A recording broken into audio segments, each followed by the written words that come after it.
Hi, everyone. Welcome to day 3 of the Geometry of Redistricting Conference. My name is Mira Bernstein. I'm one of the members of MGGG, and I'm going to be introducing the speakers today. So we're very pleased to have our first speaker, Guy Charles. He is the Charles S. Rhine Professor of Law at Duke University and serves as the founding director of Duke's Center on Law, Race, and Politics. He's an expert on constitutional law, election law, campaign finance, redistricting, politics, and race.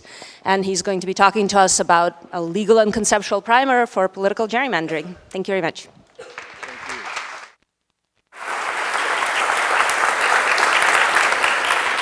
Thank you very much. It's my pleasure to be here this morning and very pleased to have been invited to participate in this workshop. I accepted largely because I believe in the idea of bringing together different types of interdisciplinary folks to think about one of the fundamental problems of American democracy, which is how to organize our electoral structures and how to better structure our process of representation.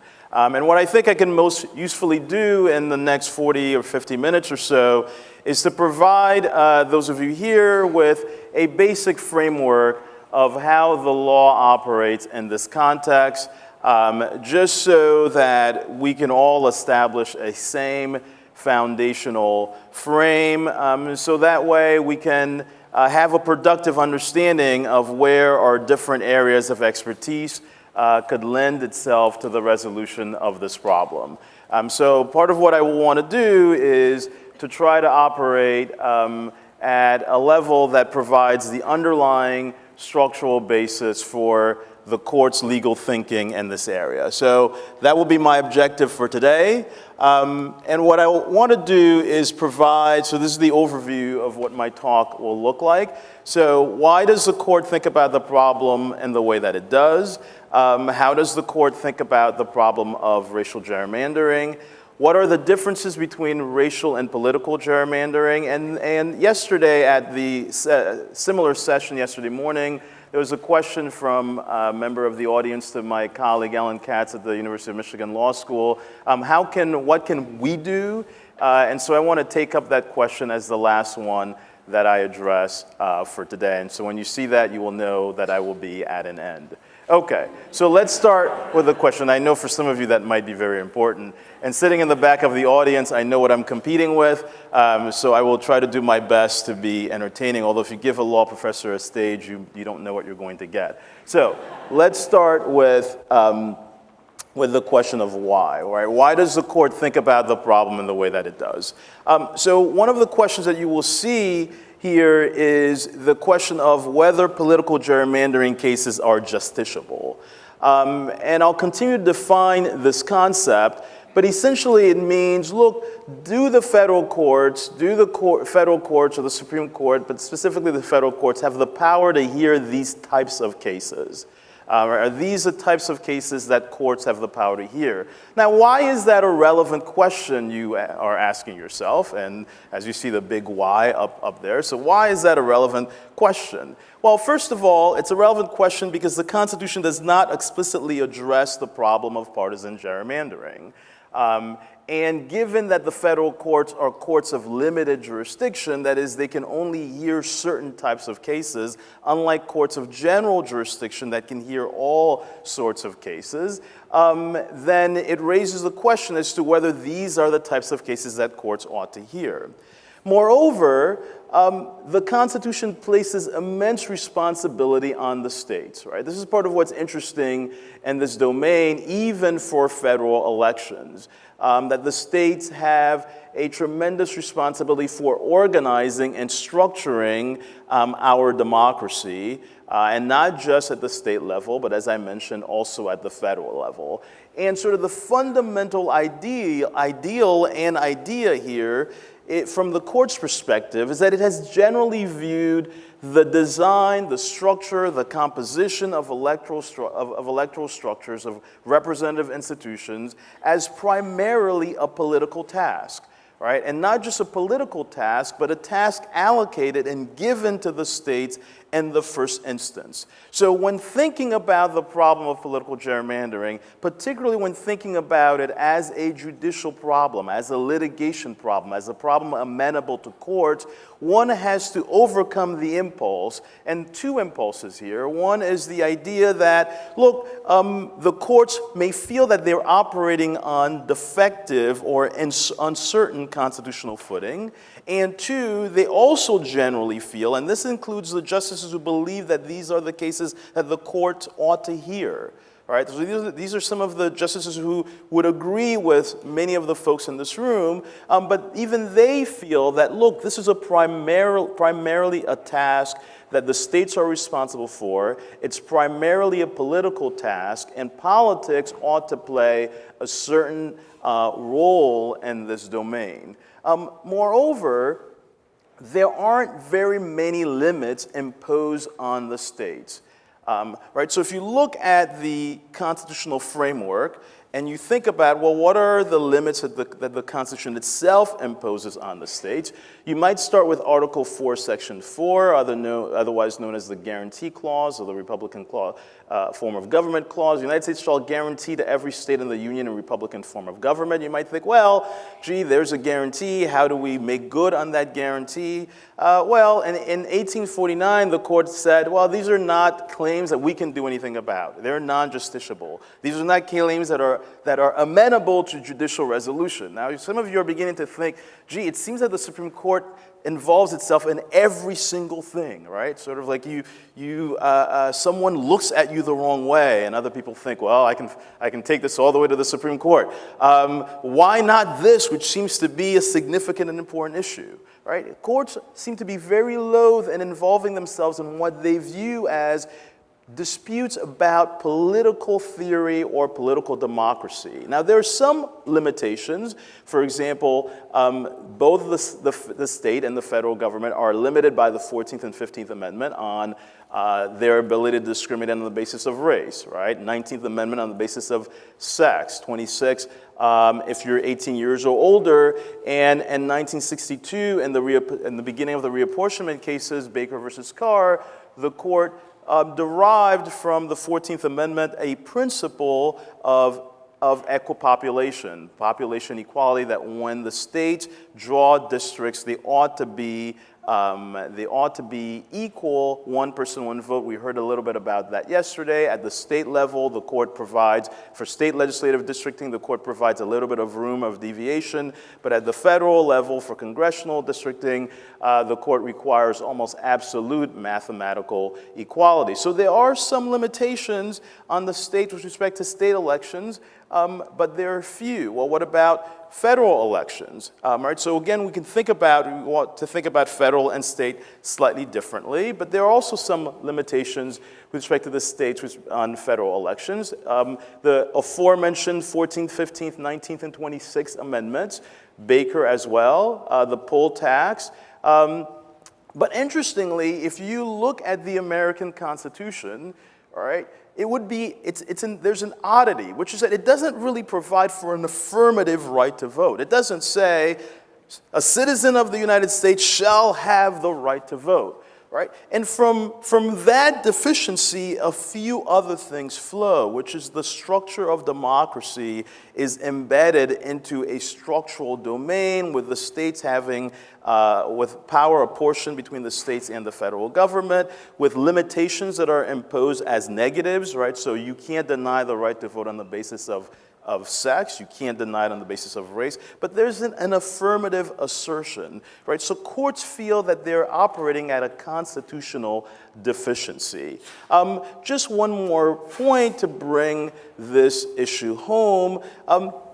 So if again, looking at the text of the Constitution, we see that power is given to the states in the first instance, even with respect, and here specifically with respect to federal elections, with Congress given a supervisory role, right? So the division of authority here is relevant to how we think about the problem, and the problem emanates from the responsibility given to the different states for structuring, running, and constructing our electoral representative institutions. Okay.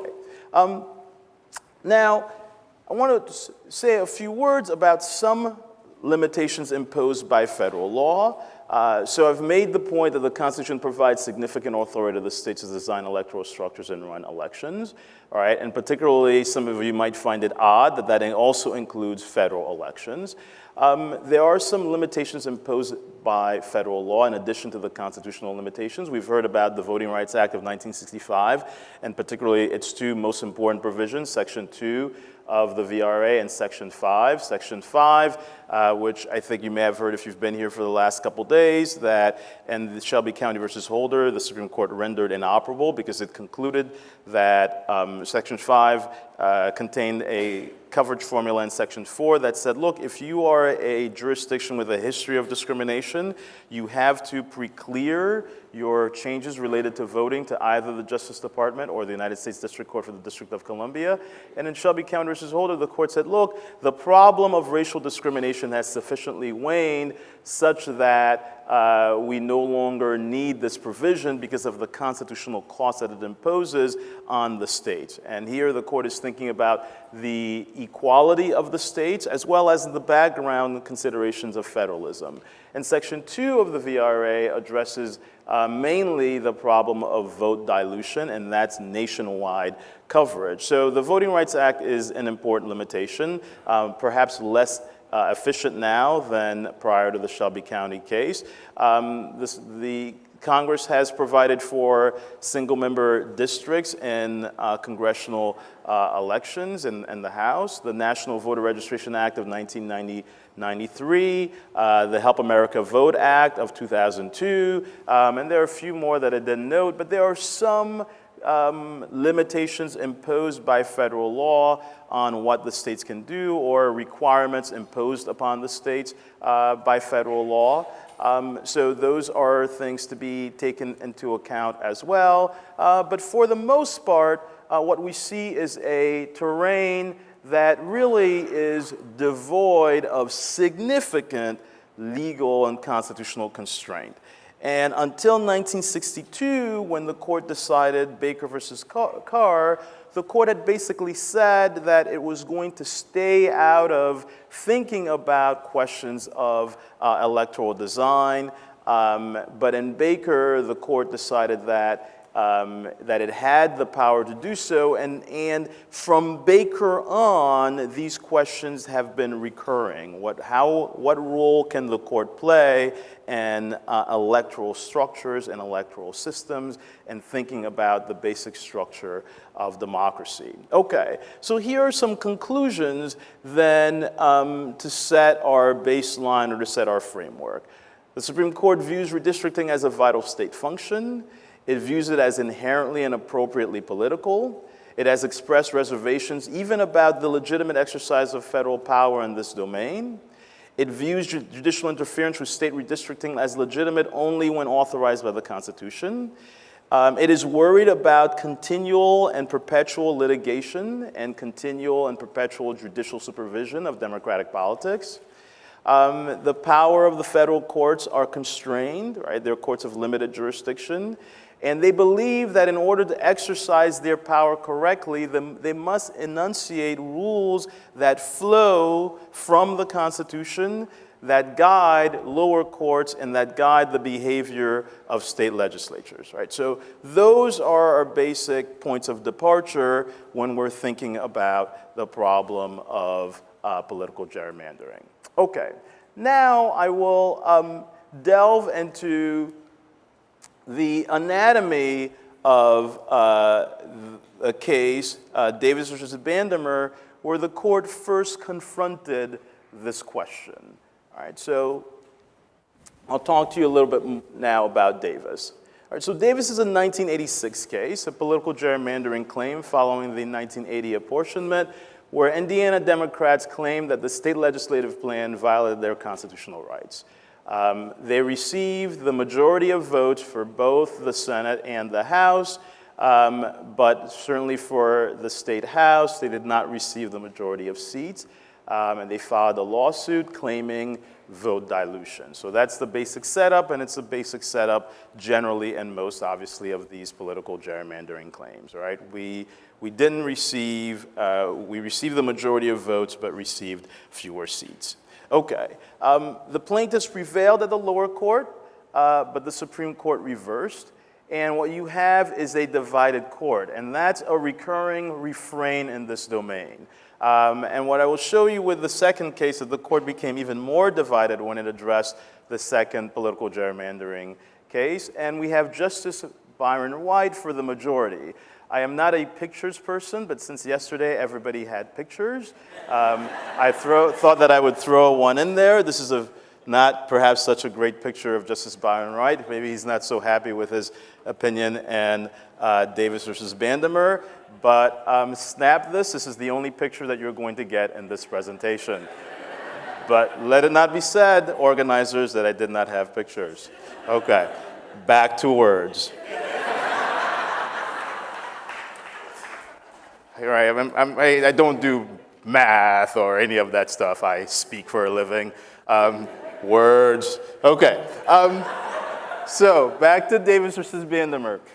So what's interesting in this case is that you have an opinion, and the opinion is essentially split in two, where some justices join to form a majority, but then they drop out from parts of the opinion, and so you have a plurality opinion, and therefore not a majority for the court. So you have a majority composed of the Byron and White, remember whose picture just a few moments ago that I showed you, so let me just remind you again about pictures.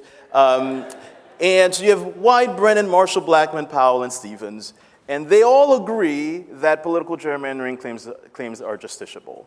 All right? Now what's interesting is that White, Brennan, Marshall, and Blackmun agree as to why they're justiciable. Powell and Stevens disagree with White, Brennan, Marshall, and Blackmun as to why political gerrymandering claims are justiciable.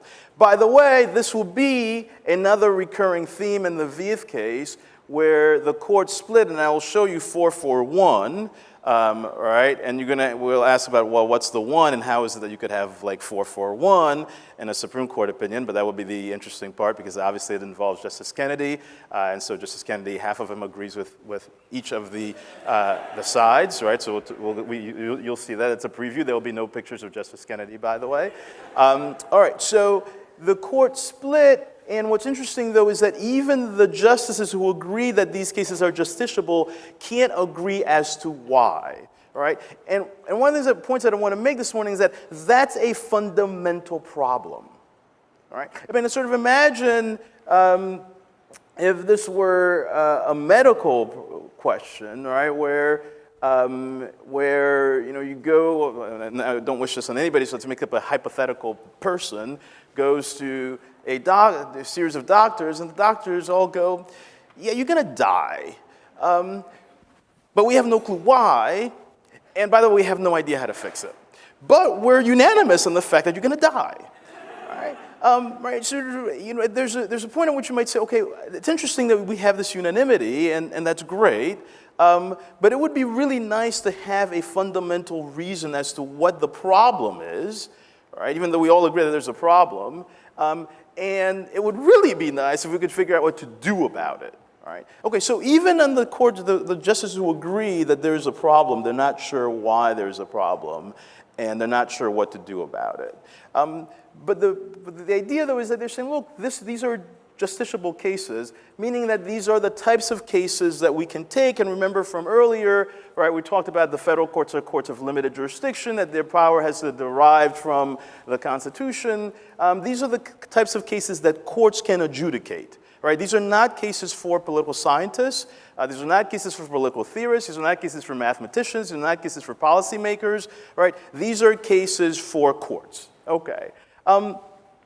And the other part of the opinion, the plurality opinion, Justice White wrote for only himself and Brennan, Marshall, and Blackmun that the district court applied the wrong standard, and in fact, the district court did not apply a sufficiently high standard, and we'll talk about that in a second. So why are these cases justiciable?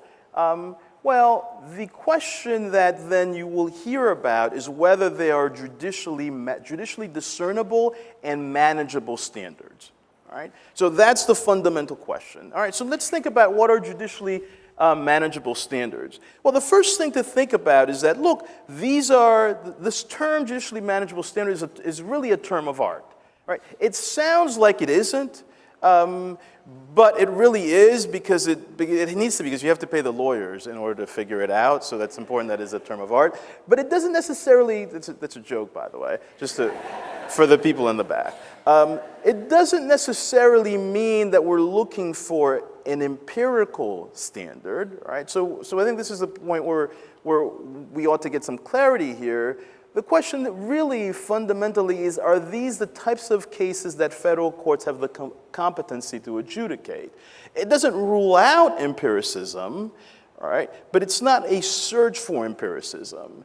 So if we want to put this question differently, does the Constitution provide a theory of harm, and does the remedy flow from our constitutional framework, practices, precedents, et cetera, all right? Or again, to put it differently, are the federal courts deciding constitutional cases or legal cases, or are they making policy? Now, many of you here will say, right, that's a really odd question to ask, because from our perspective, that's what the Supreme Court does all the time, right? So the court decides things like interracial relationships or gay marriage or abortion. Like, well, gee, is there a text? Right? Or whatever your favorite pet issue is that you either care about or don't care about, right? We ask, well, is there a text? Isn't the court thinking about, isn't the court making policy? But the court views this area probably differently than other domains because it views it as involving itself at the heart of truly political matters. And so we ought to think about the problem of judicial manageable standards as, at least initially, though you may not need to think about it ultimately, but at least initially, proximately, as a problem as a legal and constitutional question. Right? Does the Constitution provide us with a way for resolving, addressing this particular problem, as opposed to a political theory question, an empirical question, a policy question?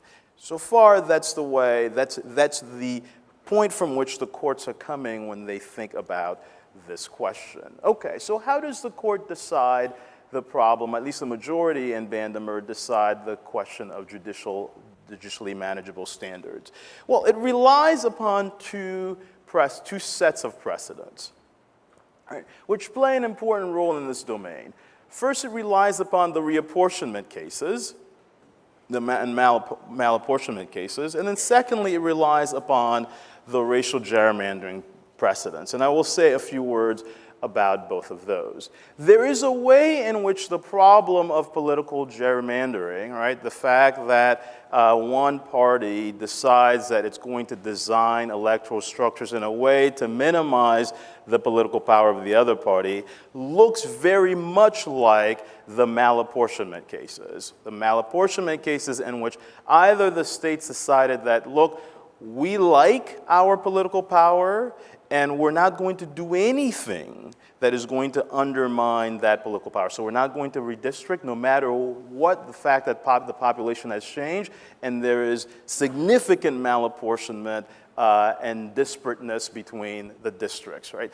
There is a way that seems like gerrymandering, and some people might call it gerrymandering by inaction, right? That is very similar to what the court is thinking about in the political gerrymandering cases. And of course, both of those cases, sets of cases, involve the court deeply into the structure and design of electoral institutions. And so the majority says here, look, these are both cases about fair representation.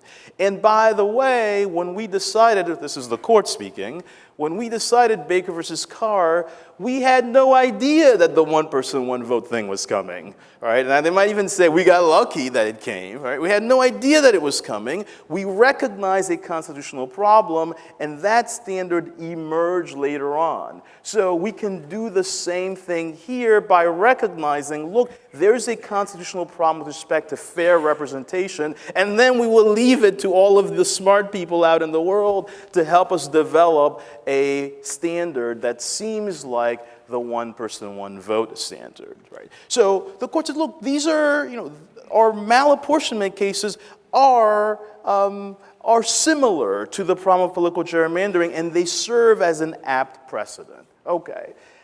Moreover, now one objection might be, look, malapportionment cases, at least doctrinally, were about an individual right. They were about the rights of the individual, and eventually you got to one person, one vote, right? It doesn't get any more individual than that, right? And by the way, if this is all the math that the Supreme Court is required to do, it will do that math every single time, right? So it just seemed like, hey, one person, like really one individual, that's about as individual as it gets. Whereas the political gerrymandering cases really are about group rights. And the court has generally drawn the line between groups and individuals, where it says, look, the Constitution protects generally individual rights. It doesn't protect group rights. And if the political gerrymandering cases are about groups, then they don't seem to be the types of cases that the courts ought to decide, right? And of course, the majority here says, but wait,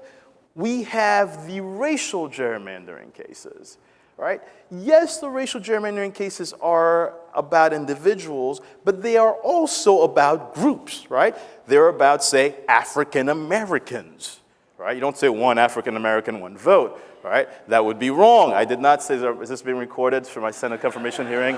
I do not travel in these types of stereotypes, right? So you don't say, right, one African American, one vote. You say, this is about groups, Latinos, African Americans, race, right? So the court says, look, these are precedents for our cases here, in the sense that both cases are about group dilution. We've decided these types of cases before. This is fairly similar, and we can do the same, right? So the majority here is laying claim to how the Constitution and constitutional precedent and constitutional history provides a justification for it to think about, define, and decide these types of cases. Okay, so now this is where the other two justices get off the boat, right?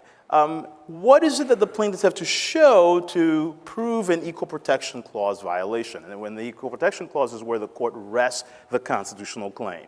Right? It's a claim about equality or inequality in this particular case. So now we have a plurality opinion, but it's an important plurality opinion. First, the court says, look, this is a statewide claim. So this is a technical matter, but I wanted to point it out. This is a statewide claim as opposed to a district-wide claim. So in the racial gerrymandering cases, especially the modern ones, we think of the claim as a claim about vote dilution with respect to a particular district as opposed to statewide. But in this case, the court said this is a statewide claim and not a district-wide one.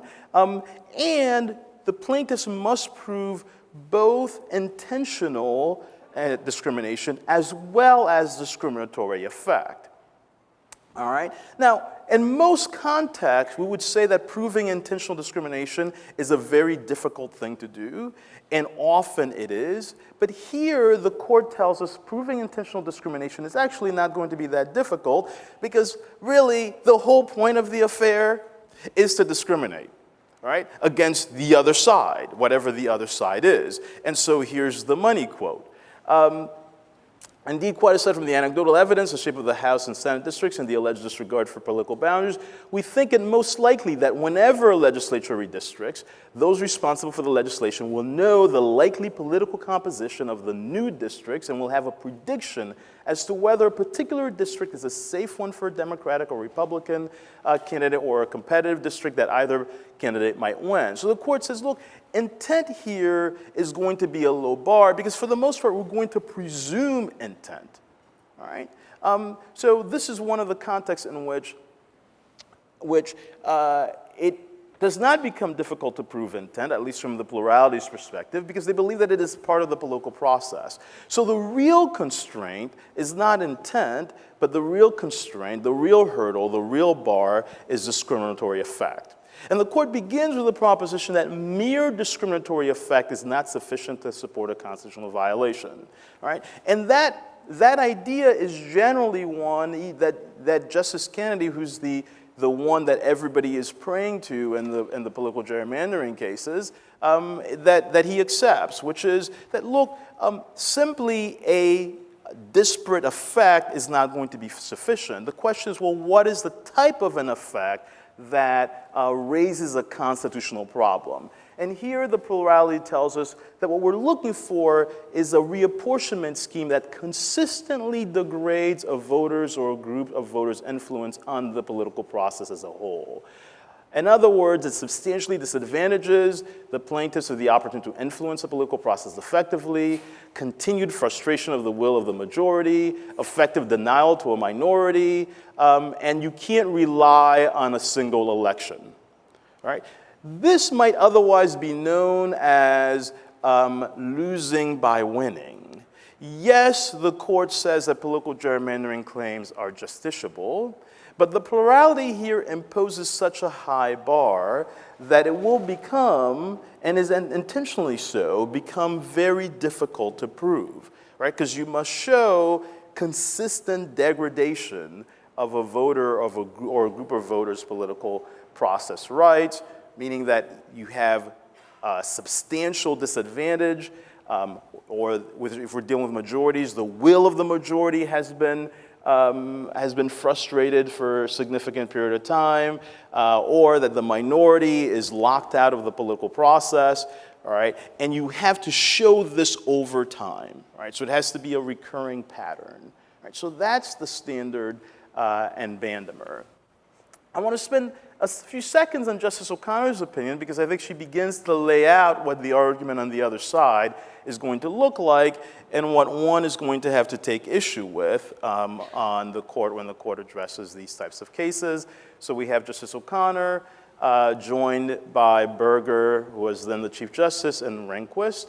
And the argument here is relatively simple and straightforward, that partisan gerrymandering claims of major political parties are non-justiciable. And the point here is one that I think you will see from the conservatives on the court when the court decides, if it decides the Whitford case on the merits, the legislative business of apportionment is fundamentally a political affair. That's the starting point and probably the ending point, all right? And the worry lurking in the background is that we will eventually walk our way down to proportional representation. Now, some of you ask, well, what's the problem with that? Now, from the court's perspective, that is not something that is required by the Constitution. And the contrast here is that, look, parties are not like racial groups. All right? Political gerrymandering is not racial gerrymandering. In part because political gerrymandering is a self-correcting exercise, but I'll touch on a few reasons more in a second. Right? But the basic idea is we're dealing with major political parties that have the ability to defend themselves in the political process. Now, for those who are thinking about this problem and who wish to convince the court otherwise, one will have to begin to respond to some of these arguments, right? What is it about the problem of political gerrymandering that means that the political parties can't fundamentally defend themselves, right? That they're not combatants in an arena that alternately take turns winning and losing. And that's Justice O'Connor's perspective, right? That these are combatants in an arena that they take turns. Sometimes one wins, sometimes the other loses. That's part of the political process. I'll come back to the fundamental points here, but let me point out some of the arguments that Powell made in his concurring opinion, joined by Justice Stevens. The basic point here that I want to underscore is the very last point on this slide, all right, where Justice Powell, and you will see this from the justices who believe that generally, that political gerrymandering claims are justiciable and are looking for a standard. He says, look, in order to ascertain and determine whether this was a political gerrymander, you have to look at some of the circumstantial evidence. So you have to look at the shape of the districts and to see to what extent they deviate from what we would consider to be a normalized baseline. To what extent did the districting plan adhere or deviate from traditional districting principles? All right, keeping communities of interest together, compactness, contiguity. To what extent were the plaintiffs locked out of the political process? So one of the things that Justice Powell pointed out here is that the Republicans in the state of Indiana created this reapportionment plan without any consultation with the out party. And so that party was locked out of that process, and that is an indicia that there's something nefarious that is going on, right? So his framework relies upon the circumstantial evidence surrounding the adoption of the plan and its promulgation to determine whether that plan reflects a constitutional violation. Okay. One of the fundamental conceptual questions is in what ways are political gerrymandering and racial gerrymandering similar and different? And this is a question that the court has repeatedly had. They had it in Davis, and as I will show you, they had it in Whitford v. Judicially, which is the second case that the court addressed, where the court addressed this question. And I think it will be lurking in the background as well of the Whitford case, because the racial gerrymandering provides a conceptual backdrop for thinking about these sets of problems. So I want to spend a few seconds here thinking about that, both at the conceptual as well as at the legal level. But let's start first with the differences. The first difference that those opposing the justiciability of political gerrymandering claims will say, look, race and politics are different because race is a suspect classification.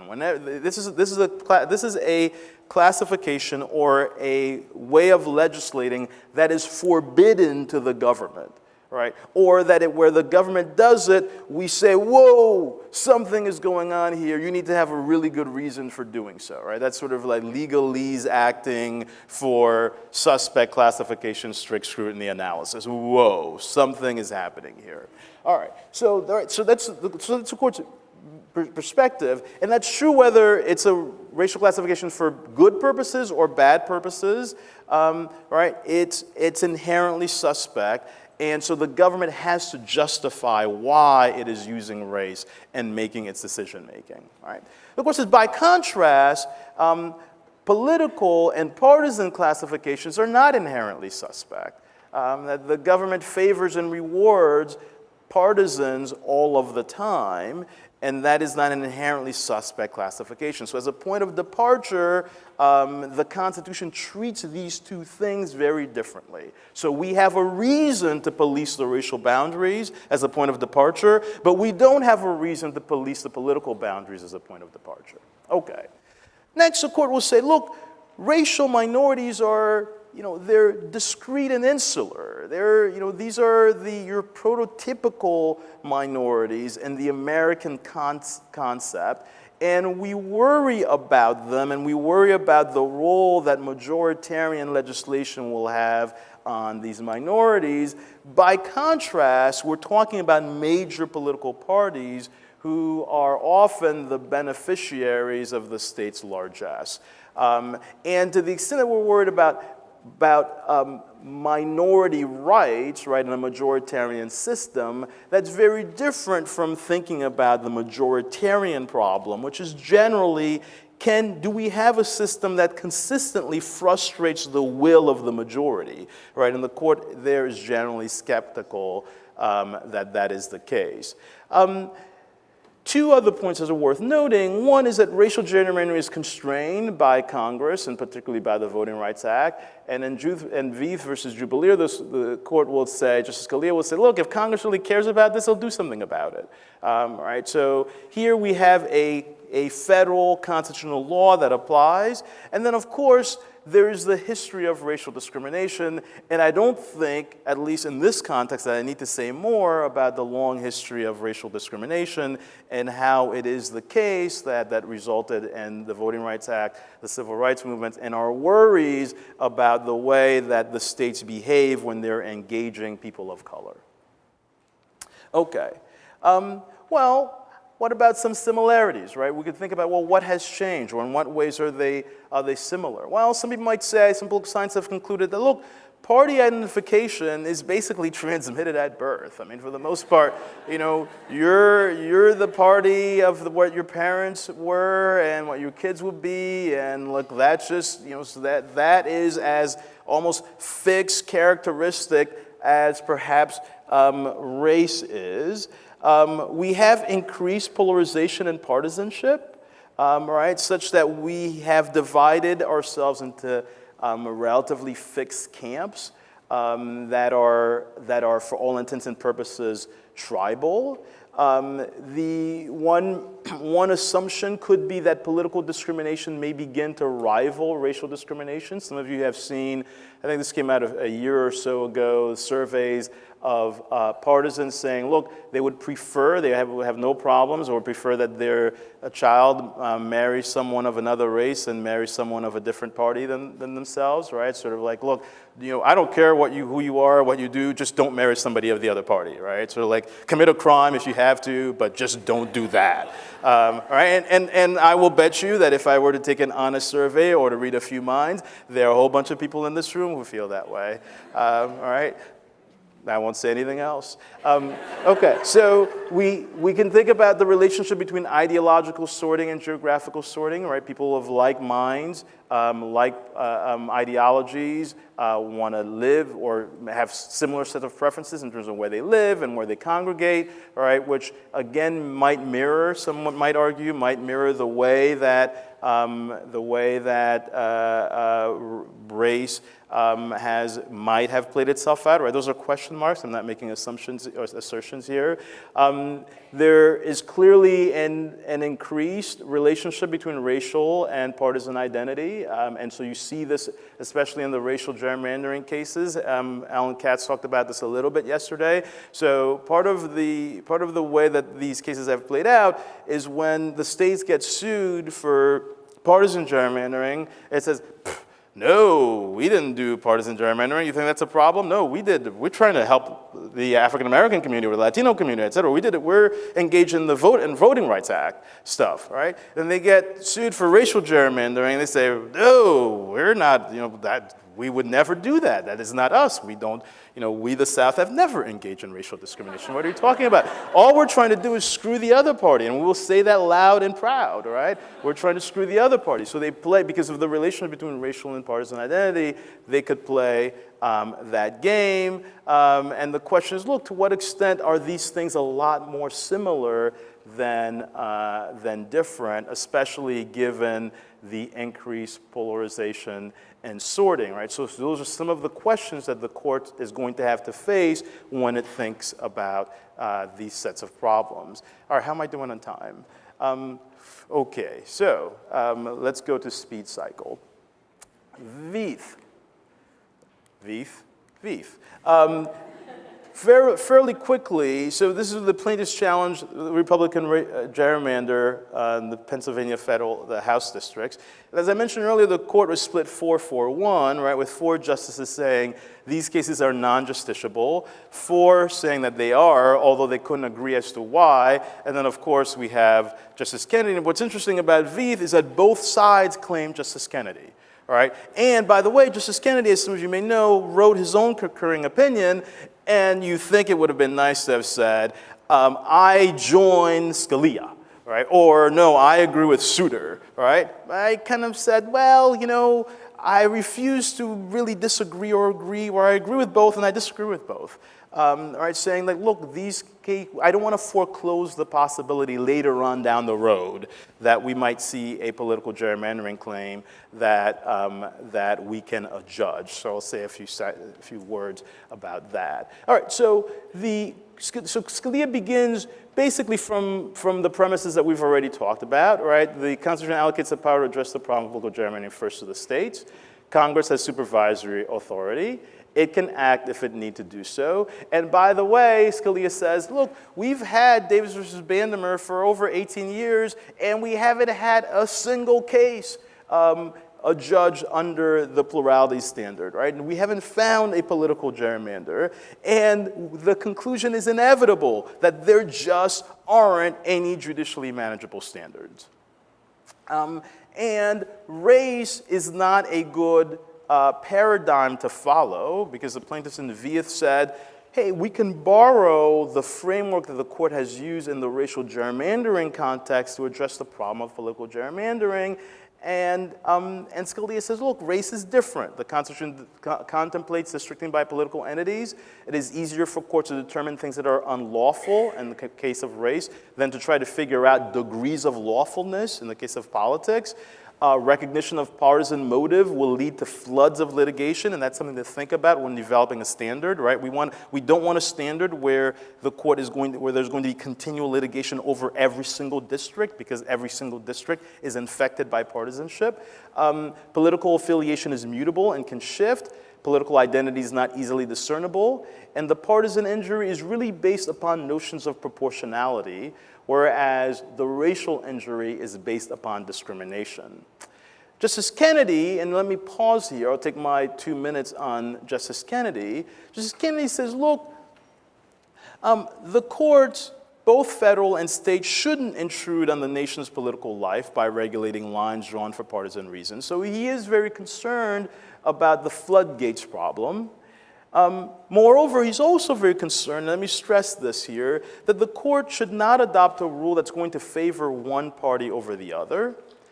Right? That the aim is to search for what he calls a limited and precise rationale.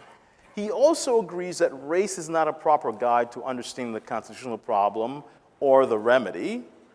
And the question that he's interested in is whether a political classification was applied in an invidious manner or in a matter unrelated to the legitimate exercise, legitimate legislative objective or legitimate legislative exercise. So the goal, he says, is not to catch evidently excessive or evidently extreme political gerrymanders. He's both interested in the subtle as well as the extreme, right? Because his worry is that the excessive, determining what's excessive may be hard to figure out. Moreover, focusing on the excessive leaves the subtle and clever, but more effective political gerrymander to escape judicial scrutiny. And he's worried about the partisan effects, that he does not want to create a rule that's going to provide one party with an advantage over the other. And to the extent that the parties are not symmetrical and the way that they engage in political gerrymandering, that would be the result. And so the move that he makes is to shift from the 14th to the 1st. All right? He says, look, the First Amendment prohibits the government from targeting individuals or groups because of their political identity. Right? The government can't say to you, we don't like your political behavior, therefore we're going to fine you more than the other person whose political behavior that we like. And so his question is, has the state imposed an unlawful burden on what he calls representational rights because of the citizen's political identity? Right? And the focus, I underline burden because I think that's his core concern. What is the burden that the state has imposed?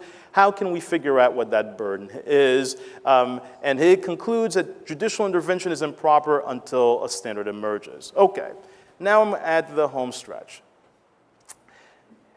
I want to conclude with 2 slides, I believe. The first is laying out some conceptual, post-Vieth conceptual assumptions or questions. Look, what is the conceptual nature of the political gerrymandering claim?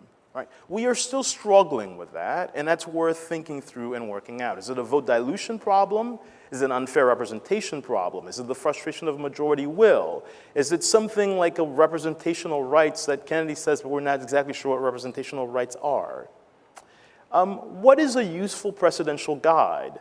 The racial gerrymandering cases, the reapportionment cases, the lines of cases in which the court says the government can't dole out favors on the basis of one's political identity or partisanship, they're called the patronage cases, right? We know that intent and effect are required for the constitutional claim, but how should we show intent? Is it by shape of the district, departure from traditional districting principles, openness or closeness of the political process? Or do we simply assume that this is going to be, that the intent is to harm the other side, like Justice White and Vandermeer? How do we show burdens? All right. And then lastly, are political gerrymandering claims statewide claims, or are they district-wide specific claims? Some fundamental questions are still open, and we need to figure those out. Okay, so now you know that I'm in my home stretch, and you can begin to breathe. He is done, you're saying to yourself, okay, so what role can you play? How can you help? I think we need to understand at multiple levels why political gerrymandering is a problem. All right? I think we need to have a sense of that. Some of it can be intuitive, but it needs to be articulated, and it needs to be disseminated, and it needs to be popularized. And obviously the folks in this room care about the problem, and I think we need to figure out why we care. I think there are opportunities at the states and local government. I've talked about how the states are the first movers here. All right, and here I think the states are truly laboratories. So there might be room, and there ought to be room, for exercising your preferred solution first at the local and state level and seeing how it works, what works and what doesn't work, before thinking about the larger federal level. There is a temptation to focus on the Supreme Court, and of course the Whitford case provides what is an attractive nuisance in that sense. But I think that case may go either way, right? Plaintiffs may lose at the court, but that's not the end of the game.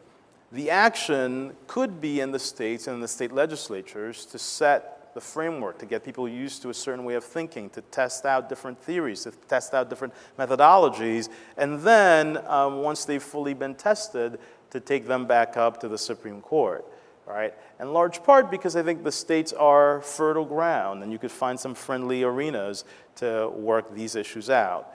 So I leave you with one of actually my favorite justices on this issue, Frankfurter, whom I disagree with, but I think he laid out the case better than anybody else. So Frankfurter, when the court was addressing the problem of malapportionment in the Colgrove case, said, there's nothing we can do about this. This is not our problem. The solution, the remedy ultimately lies with the people, right? It lies on their vigilance in exercising their political rights.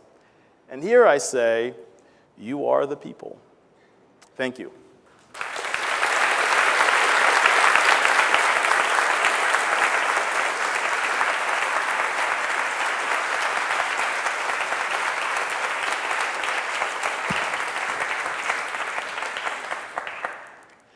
Thank you. As a reminder, you can ask questions at tinyurl.com/askjerry, or raise your hand if you want a paper. So, what do you think the outcome of Whitford will be? And if the court forecloses partisan gerrymandering claims, is there a path forward to reform? Okay, so I don't know what the outcome of Whitford will be. I resist making predictions of the outcome of Supreme Court cases, in large part because I don't have a great track record in doing so. So I fully admit to my limitations. I would like to dunk a basketball, but it is not going to happen. I think the way of the questions that I've tried to lay out, I think will structure how the court will think about the problem.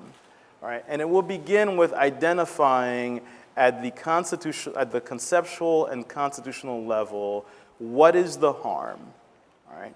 And then from there, thinking about, is there an easy way, or I say a way that is where that courts can apply, that can guide the behavior of state legislatures, that identifies when we can recognize when we have a problem. All right? So I think those are the types of questions, the types of analyses that will guide the decision in Whitford. And of course, the flip answer is, look, it will depend upon, obviously, Justice Kennedy. and whether he thinks that there is a sufficient basis here to decide. All right. I remain cautious, I guess will be the way of putting it. Do any state constitutions have language prohibiting partisan gerrymandering? If so, how is it phrased and how effective is it? That's a great question. I don't have the answer off the bat. My colleague Josh Douglas will say the state constitutions are really the places to begin to look for the resolution of these types of problems, because they often are the places where some of them anyway, that provides you with the type of variety that you are looking for. So I would, I didn't answer the last part of the first question, so I will tie it into this and tie it into the last thing that I said. I do believe that the states are an important arena that ought not be neglected, even as people work in these types of domains, in part because state constitutions are obviously, some of them are much more easily amended than our federal constitution, and part because some of them might find the political process in some of the states much more favorable than in other contexts. So the path forward, I think, has to also involve, not exclusively so, but I think they also have to involve the states. Given the highly stable partisanship of blacks and Latinos, can you speak to some of the complexities for the court in disentangling race and partisanship in evaluating discriminatory impact? Yeah, I mean, those, as you've seen, are very difficult questions for the court, and it's an issue that split the court in the recent North Carolina racial gerrymandering case, with Justice Kagan writing the majority opinion, joined by Justice Thomas, where North Carolina claimed that one of its district, the 12th district that is Drew, was a political gerrymander. And given the high correlation between race and partisanship, especially in a place like North Carolina, and the court really digging into the evidence. And so what you're seeing with these types of cases that raise both sets of issues, you see the court looking very deeply into the granular level of the evidence to see whether the lower courts got it right. And then rules of deference are used, or sometimes not used, quite frankly, depending on how the court feels about the level of evidence. Does the evidence point more strongly to partisanship, or does it point more strongly to racial gerrymandering? So, but the exercise is to examine the evidence at a fairly granular level, and the court gets really deep down in the weeds to think about that problem, because it is a vexing one, and I don't think there's, sort of given the correlation, I don't think there's an easy way out. The ultimate possibility would be for the court to either deregulate completely, and I don't think you're likely to see that because of the conservatives on the court are concerned about race, or to both clamp down on race as well as partisanship, and that will make it a lot easier for the court to address these types of problems. How receptive do you think courts will be in general to highly technical analytic frameworks such as compactness metrics? Yeah, that's a great question. All these are great questions, by the way. I did not mean to slight any previous questions that were not great. So if you were going to write me a check, please keep it coming. No, that is a great question, and one that have given a bit of thought to. So let me just tell you how I'm thinking about it, which may be right or may be wrong, but it's my view. So I think obviously courts are not comfortable thinking outside of a framework that is not native to them. All right. So we joked earlier that part of what was easy about the one person, one vote is that it was one. All right. So you go beyond one. Just like my students in class, I might write a number on the board, even if it's just in 2 days we will do this, and some of them just start freaking out, right? It's kind of like, this is not why I went to law school. I didn't want to see the number 2. So now then you are going beyond to well beyond the bivariate statistics, well beyond the multivariate statistics, well now beyond like some of the things that I heard yesterday, in which courts will need to, at the very least, to be educated and be made comfortable that the methodology that is in use is a methodology that they can rely on. Now, here's where I think ultimately the resting the equilibrium will likely be. I think it will likely be where courts announce a constitutional principle that arises from the Constitution that they are comfortable with, right? That is a legal one. And then the method of proof is an empirical one, where you either bring in, so it's something similar that's done in the racial gerrymandering cases, where the question is, okay, was there racial vote dilution, right? The concept of racial vote dilution is now a legal concept. All right. Now, its proof is empirical, and you bring in the political scientists, the statisticians, the social scientists to show that it is present or is not present. And I think there, and we have a methodology for thinking about that in law. We have a methodology of determining who is what things are qualified and who is qualified. Right. But the idea of merging the two in the similar vein to the one person, one vote, I think is not useful. I think that's where courts will resist. But if we can divorce the two, where we can articulate a legal framework and a standard, and then articulate a empirical method of determining whether it exists or not, I think that will likely prove to be successful. Thank you so much. Thank you.